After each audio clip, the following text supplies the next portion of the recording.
Robotodavateľ Real Knitting hľada kolo 20 robotníkoch u textilnej industriji za svoje pohony u Bačkej Palánky, Čelareve i Gajdobri. Potrebné mať zakončenú osnovnú školu, robotné iskústvo neúslov a prevoz obezpečený. Jak doznávame u filiály Nacionálnej služby za obezpečovanie roboty u Kuli, to už druhá rozhvárka za robotu u tej firmy a plánovaná i treca, ktorá by še trebala otrímať na vtorok 3. júlia.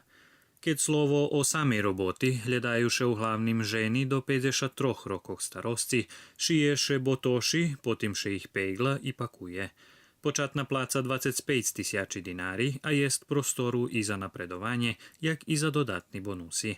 Robotný čas trvá 8 hodiny, robíše úgaj dobrý a prevoz obezpečený. Toti stretnúca robotodavateľoch i nezaňatých organizuje kulské oddelenie Nacionálnej služby za obezpečovanie roboty filiály Zombor.